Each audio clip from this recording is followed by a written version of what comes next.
Aqui é rapidinho. Gente, veja só.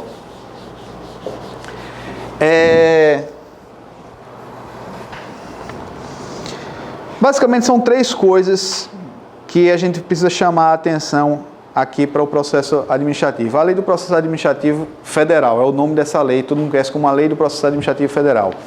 Mas eu costumo dizer que ela é uma norma de sobre-direito. Ela vem trazer muito mais informação sobre o ordenamento jurídico brasileiro. Ela traz situações conceituais. Quais são as coisas principais que eu quero lembrar para vocês aqui? Primeiro, a lei traz dois objetivos específicos da Lei 9784/99. A primeira é a proteção do direito dos administrados. Ok? A primeira é a proteção do direito dos administrados. E a segunda é o melhor cumprimento dos fins da administração pública. Então, dentro da Lei 9784/99, já foi objeto de prova você saber qual é o principal objetivo da lei. Olha, é melhor garantir o direito dos administrados e dar uma melhoria na finalidade das atividades do Estado. Ok? Não esqueçam de ver no artigo 1º a questão da conceituação do órgão, da entidade e da autoridade. Não vai destoar nada do que a gente já viu até agora, certo? A única novidade é que ele diz que a autoridade é aquela que tem poder de decisão. Isso já foi objeto de prova. Ele coloca uma pessoa que tem mera função de cumprir determinações e ele chama essa pessoa de autoridade. Está errado. A autoridade, segundo a 9784/99, só quem tem poder de decisão. Se não tiver poder de decisão, ele não pode ser considerada autoridade. Tá ok? E a outro ponto que é relevante para o nosso caso aqui são os princípios específicos da Lei 9784/99, certo?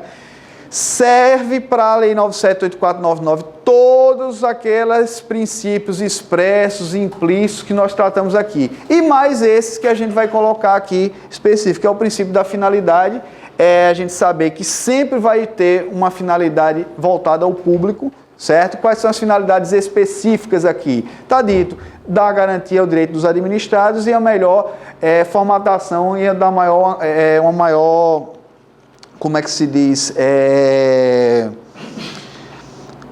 cumprimento da atividade finalística do Estado, tá ok? Então vejam só, quando a gente fala da finalidade, é um objetivo que está expresso na Lei 9784/99. Ela também traz que é garantido o direito de ampla defesa.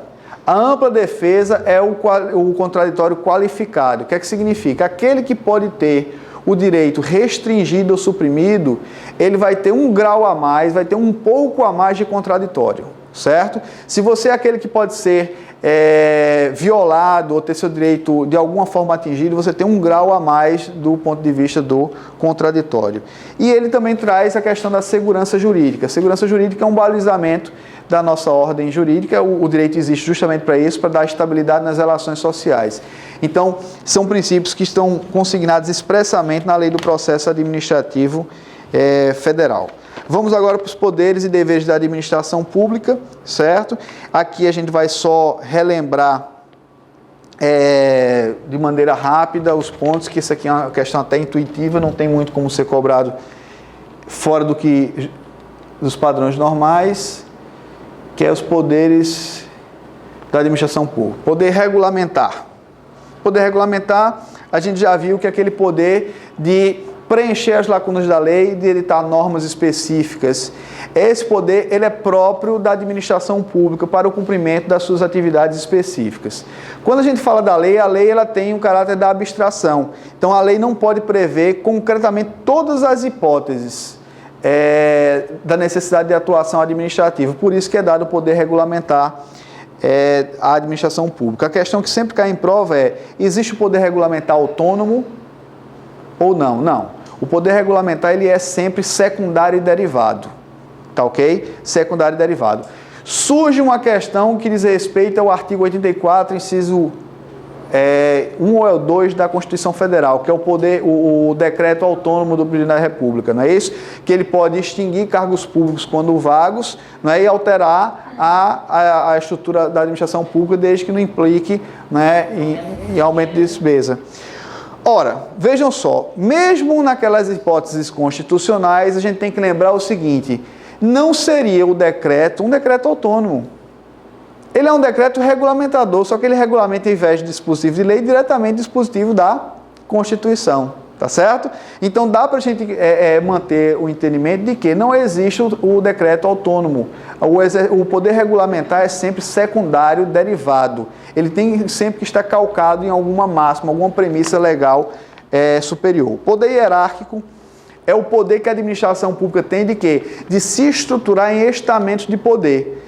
O que são esses estamentos de poder? Para poder haver uma organização nas atribuições. Quem está acima tem o poder de determinar ou de gerir atividades que estão abaixo dele. E o poder hierárquico ele está intrinsecamente relacionado com o poder disciplinar. O poder disciplinar é o poder de comando para poder valer os estamentos de organização do Estado, como foi feito. Lembre-se que o poder disciplinar ele só é exercido na esfera interna da administração.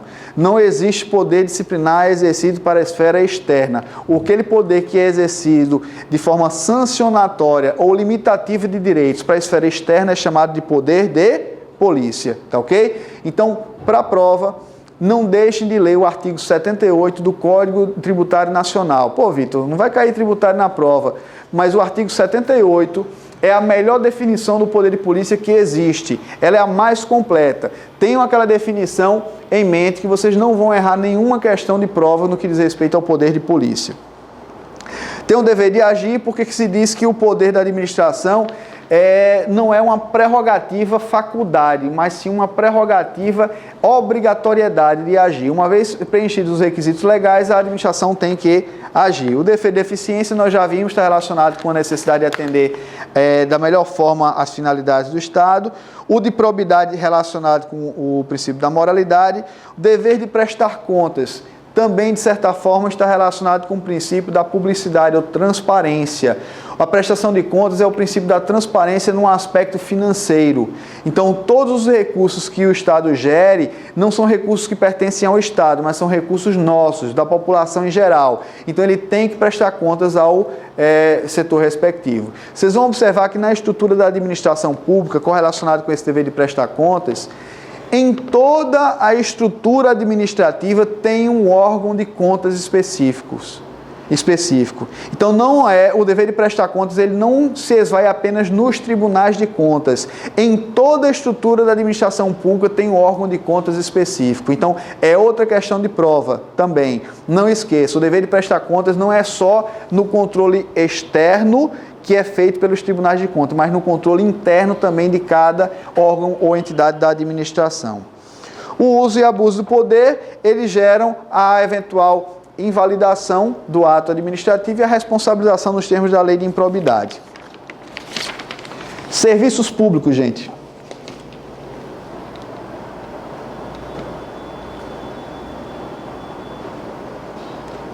Pronto. Quando a gente for falar de serviços públicos, a legislação pertinente que ele já coloca aqui, certo? Que é a lei 8987/95, que é a lei que fala das concessões e permissões de serviços públicos. Recomendo fortemente a leitura desse item, mas a gente precisa fazer algumas abordagens doutrinárias nesse caso. Quando a gente fala dos serviços públicos, o que nos interessa são os serviços públicos no seu sentido objetivo ou material, que é a prestação material que o Estado realiza, certo? Então, o serviço público, o que nos interessa é o sentido objetivo da atividade em si. A classificação de serviços públicos pode ser delegáveis e indelegáveis. Qual a diferença? O serviço público delegável é aquele que pode haver a transferência da execução do serviço. Lembre-se, o serviço público é uma determinada prestação material que constitucionalmente ou legalmente foi titularizada por um ente estatal. Então, nunca a titularidade de um serviço público vai ser entregue a outrem. Jamais se transfere a titularidade de um serviço público. O que se transfere é o quê? A execução. A execução material. A titularidade não se transfere. Então, quando a gente fala de serviços delegáveis, há uma transferência da execução e não da titularidade. A titularidade sempre permanecerá daquele que recebeu diretamente da Constituição ou da lei o dever de prestar aquela determinada atividade. Ok? Existe uma classificação entre serviços administrativos e serviços de utilidade pública. Eu não sou muito fã dessa classificação, mas o CESP já cobrou várias vezes. O que é que diz isso aí? Os chamados serviços administrativos são aqueles serviços públicos que são fruídos diretamente pela administração pública, ok? E os serviços de utilidade pública são aqueles que são voltados para a coletividade em geral. Exemplo, iluminação pública, água, energia elétrica, aqueles que são fruídos pela coletividade de maneira indistinta. Existe uma outra classificação que já foi cobrada muito na prova do CESP entre serviços públicos coletivos e singulares. Não confundam coletivo quando é prestado para uma coletividade e singulares para um indivíduo, não. A diferença está na possibilidade de identificação dos seus destinatários. Ele vai ser considerado singular quando você puder identificar cada um dos usuários. E coletivo quando você não puder individualizar quem são. Então, o singular pode ser plurimo. Um serviço que é classificado como singular, ele pode ter vários destinatários, mas você pode identificar cada um deles. O coletivo você não identifica. Vitor, qual a importância disso aqui? Essa importância vai se dar, por exemplo, no direito tributário. Exatamente, perfeito. Ora, quando você tem, não digo nem pela taxa tarifa, mas você tem, por exemplo, iluminação pública, vamos dar um exemplo específico. Você tem como dizer quem vão ser os destinatários específicos? Não. Então ele é um serviço o quê? Coletivo. Quando você vê o fornecimento de energia elétrica, ele é coletivo ou é singular? Singular, porque você tem como individualizar cada um dos consumidores. Entenderam, gente, qual é a diferença aí? Então, o coletivo, há uma indeterminabilidade de quem são os fruidores. Os singulares, há uma determinabilidade de quem são os fruidores. Tá ok? E ainda existem os sociais e econômicos. Eu, particularmente, menciono isso já caiu numa prova do CESP há muito tempo atrás, a classificação entre sociais e econômicos, mas eu acho que não tem mais razão de ser. Por quê? Eles chamariam de serviços sociais aqueles que de interesse é a coletividade, e os econômicos são aqueles que dizem respeito, como o próprio nome diz, à economia. Só que nesse segundo aspecto eu acho o seguinte, que não necessariamente é serviço público, é interferência no mercado, no domínio econômico, não tem nada a ver com o serviço público. Qual é a distinção que essa doutrina fazia? Por exemplo, a Caixa Econômica Federal ou o Banco do Brasil. Eles têm a natureza jurídica de empresa pública, sociedade de economia mista, ou seja, são estatais, e eles têm no seu rol de atribuições atividades próprias da iniciativa privada e atividades próprias de serviços públicos. Não se pode confundir aquilo que é próprio de serviço público como uma atividade econômica. A atividade econômica sempre vai ser o quê? Próprio da iniciativa privada, certo? Porque está lá previsto assim na Constituição. Então, é só para ilustrar que existe essa classificação entre sociais e econômicos, ok? Os princípios dos serviços públicos, você já sabe, lembrar, generalidade. Um serviço público ele deve ser colocado sempre de maneira impessoal. Generalidade significa isso, de maneira geral a todos, certo? A continuidade, nós já vimos que ele não pode, em regra, não deve parar. O serviço público, essa questão do princípio da continuidade, ele tem uma mitigação, não significa dizer que ele sempre tem que ser ininterrupto. Aqueles que são remunerados através de tarifa, que tem natureza de preço público, eles podem ser, sim, interrompidos. Ok? Por quê? Porque ele depende de uma contraprestação voluntária do indivíduo. Então, se o indivíduo voluntariamente ele não cumpre com sua parte, ele pode ser interrompido, mas isso não afeta o princípio da continuidade. Tá ok? Tarifa ou taxa? Tarifa. A tarifa. Vamos pensar, a conta de energia, conta de luz, é tarifa. Tá ok? A taxa de iluminação pública, aí é outra coisa, porque é da iluminação pública. Então, se você implanta um gerador na tua casa, vamos dar um exemplo aqui, taxa de tarifa, o colega colocou aí. Você implanta um gerador de energia elétrica ou energia eólica na tua casa, ou painel solar, o que for. Você não quer mais comprar energia do fornecimento local. Mas a taxa de iluminação pública você vai continuar pagando, você vai continuar recebendo um boleto na sua casa. Por quê? Porque você é fruidor. E a forma que o Estado achou para tributar a taxa de iluminação pública foi cobrando das pessoas que consomem a energia elétrica através da tarifa, que é preço público. Ok? A grande diferença de taxa e tarifa, não esqueçam jamais. Vamos entrar um pouquinho em direito tributário. A taxa é uma exação de natureza tributária. Ela é vinculada. ela tem prerrogativa na cobrança. Tarifa, ela tem natureza contratual, não é impositiva, você não é obrigado a pagar, você contrata se você quiser, entenderam? Não esqueçam jamais disso aí. Aquilo que você paga porque você escolheu consumir aquilo é tarifa. Aquilo que é obrigatório, que tem natureza tributária, é a taxa, tá bom? Generalidade continuada, eficiência. A eficiência, ou seja, o serviço ele tem que ser adequado para o que ele se propõe. Então, você não pode imaginar que existe um padrão que é estabelecido, principalmente hoje, nas agências reguladoras que nós vimos hoje, do fornecimento de alguns serviços públicos. Energia elétrica, que é o exemplo que nós estamos dando. Se a tensão da rede aqui é 110 volts, ela tem, por definições técnicas, uma variação aceitável para mais ou para menos. Você não pode imaginar que fuja desses padrões. Isso significa dar eficiência, porque diz respeito aos direitos daquele consumidor. E a modicidade. Atenção nesse princípio da modicidade. A modicidade diz que os serviços públicos deverão ser, sempre que possível, serem gratuitos. Quando não puderem ser gratuitos, não houver essa possibilidade, deve ser o mais próximo da gratuidade possível. Por isso que quando se trata do reajuste de tarifa do transporte público urbano, é aquele problema. Por quê? Porque pelo princípio da modicidade, o poder público tem que fiscalizar qual é o custo efetivo daquela operação, para que ele estabeleça um percentual de remuneração adequado para os donos de empresas de ônibus, para que não seja oneroso por demais à população. Isso decorre do princípio da modicidade. Por isso que tem aquele negócio de elevar os custos, aquelas planilhas que nunca batem. Na lei é muito bonito. Tem um aluno que sempre diz, rapaz, lá na França era bonito demais, quando começaram com essa história do direito administrativo. 40 centavos. 40 centavos. Um ano pro outro. Pô. É complicado. Então, e ainda mais que a gente sabe que a atividade de transporte coletivo no Brasil hoje é bem deficiente, né?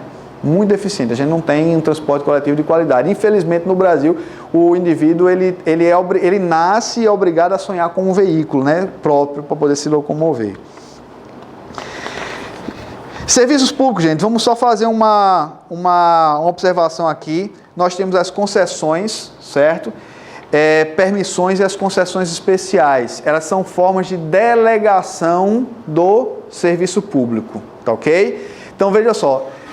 Formas de entrega da execução. Não existe a entrega da titularidade. São as permissões e as concessões. E as concessões especiais. O que são as concessões especiais? As parcerias público-privadas. O que são as parcerias público-privadas? São aquelas que têm uma previsão legal específica e elas são determinadas concessões que têm alguns requisitos específicos. Por exemplo, para a implementação daquele serviço precisaria de um dispêndio muito grande do Estado brasileiro e o Estado não quer investir, ele chama um parceiro privado, o parceiro privado gasta aquele dinheiro, investe e ele vai ter garantias a mais.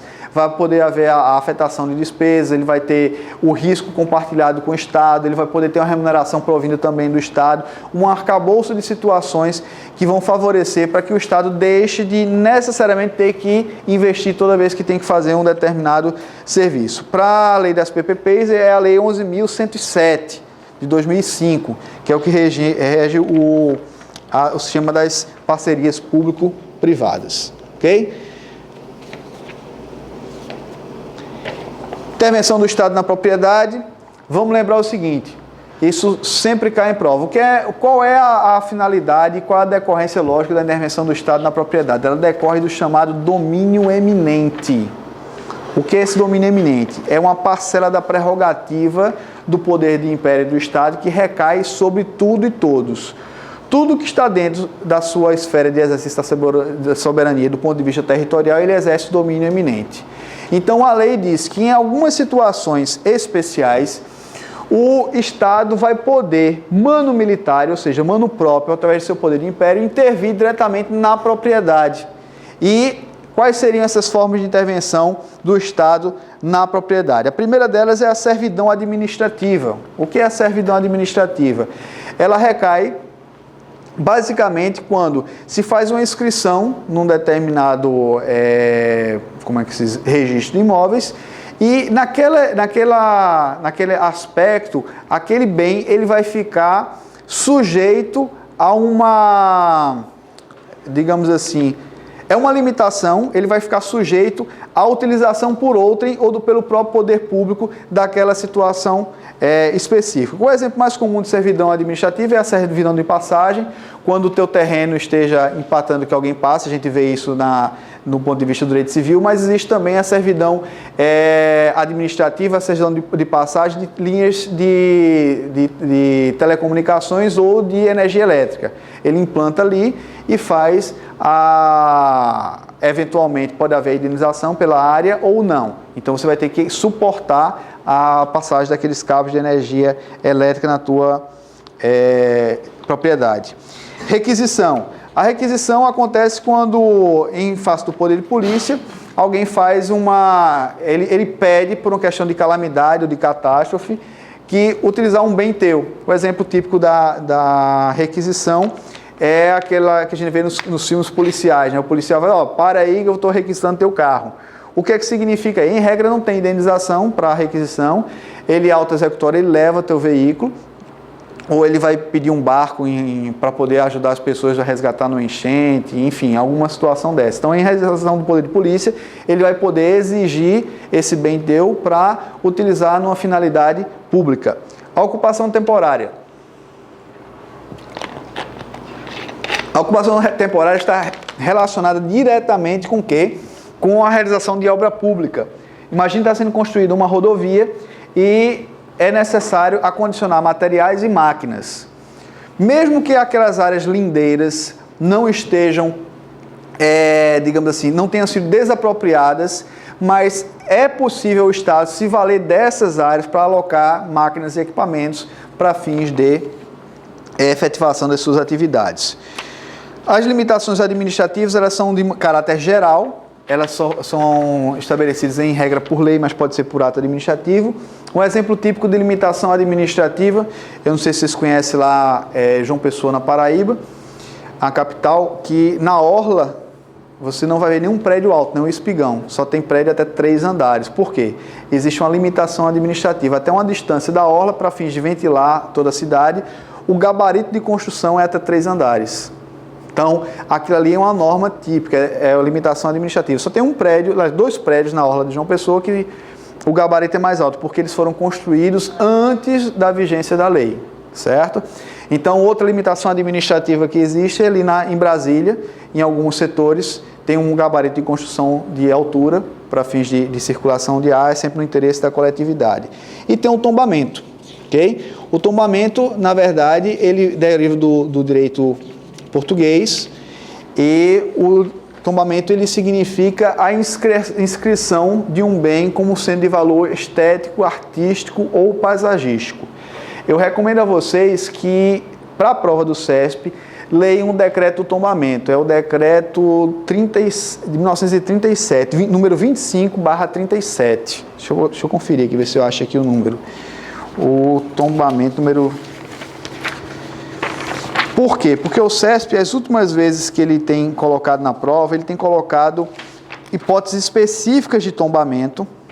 Acho que eu não anotei aqui não esse... É o número 25 de 1937, isso mesmo. Decreto-lei número 25 de 37, tá ok?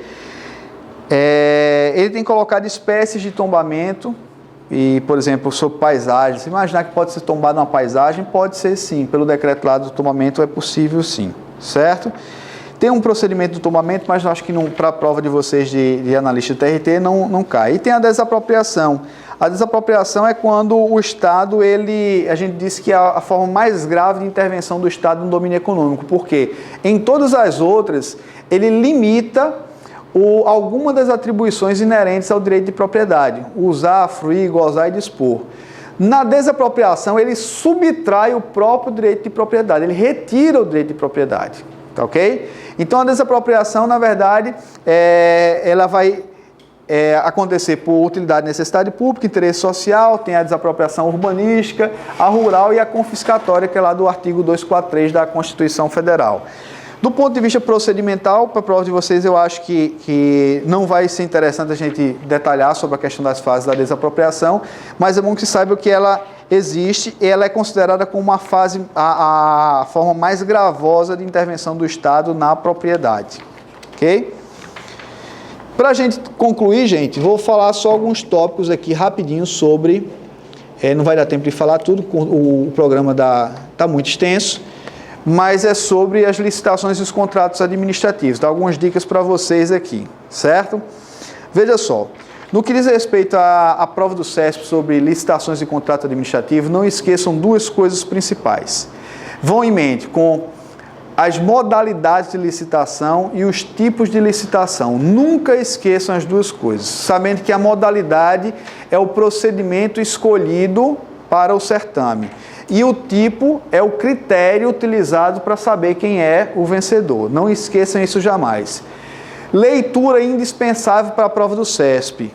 Hipóteses de dispensa e inexigibilidade. Aquilo tem que ficar no sangue, tem que ler, reler, ler e reler. Como não dá para decorar aquilo ali tudo, não dá para relembrar aqueles detalhes, porque o que a prova do CESP muitas vezes faz? Ele coloca uma coisa, um enunciado bonito lá, e ele muda uma coisinha, então tem que estar com aquilo fresco na mente. A dica que eu dou é que leiam aquelas hipóteses, artigo 21, 22, 23, 24, tudo aquilo ali é importantíssimo. Tá certo? Então, não pode deixar de ler aquilo lá.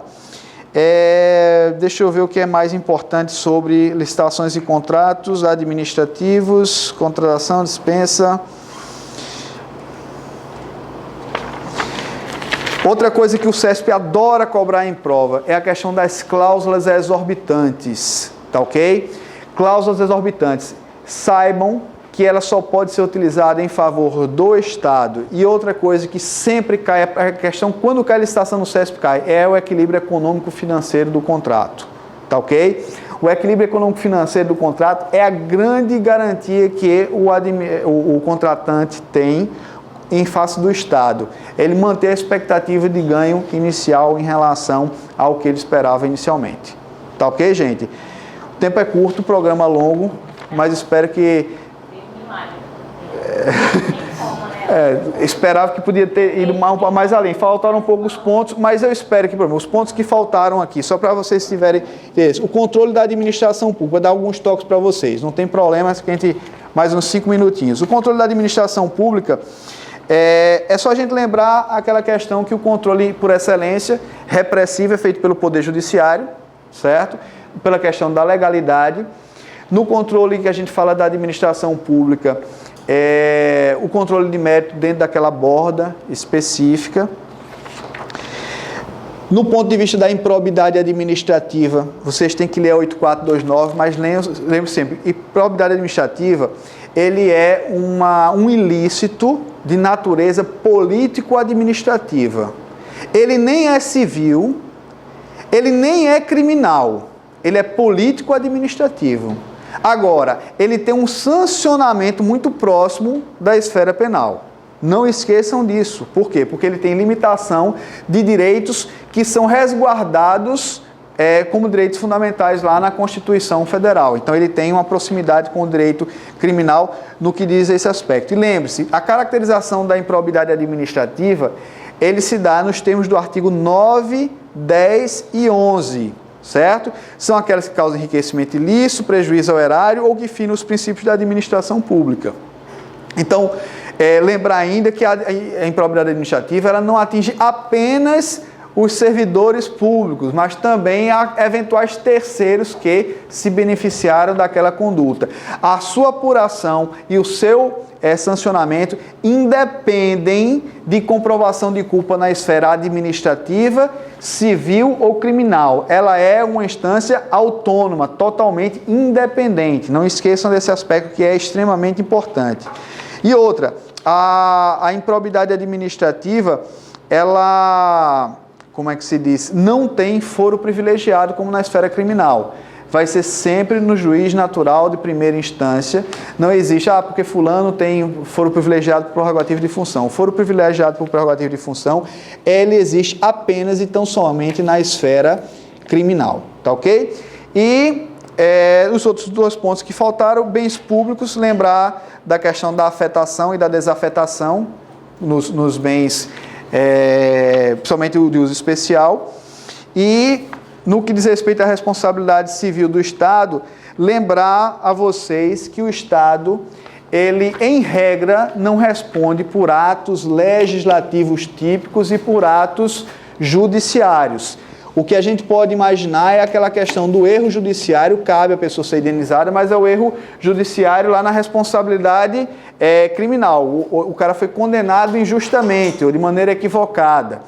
Em regra, o Estado não pode ser responsabilizado por uma sentença judicial que o juiz entendeu sendo o direito aplicável no caso. No ato legislativo típico, também em regra não, a não ser que haja uma lei de efeitos concretos. Aí sim, uma lei de efeito concreto, ele pode efetivamente funcionar como um verdadeiro ato administrativo, aí pode surgir a responsabilidade civil do Estado. Lembrar que, em regra, ela é objetiva pela teoria do risco administrativo. E ela vai ser subjetiva quando? Pela teoria da falta do serviço. Lembram disso? Então, quando vou pela falta do serviço, aí a responsabilização em regra vai ser subjetiva, mas em regra ela é objetiva. Tá ok, gente? E a objetiva pelo risco integral vai ser quando?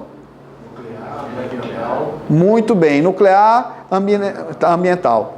Tranquilo, gente? Então lembrar. E lembrar também que daquelas fases da responsabilização civil do Estado, que começou primeiro irresponsabilidade do Estado, depois a culpa aquiliana, que é a responsabilidade civil subjetiva normal, e evoluiu para objetiva, tá ok? Que é o que nós vivenciamos hoje. Tudo bem, gente? Espero que tenham sucesso, tenham uma boa viagem, façam a prova com muita tranquilidade e eu quero ser convidado para a comemoração de vocês, tá bom? Até logo, gente. Obrigado.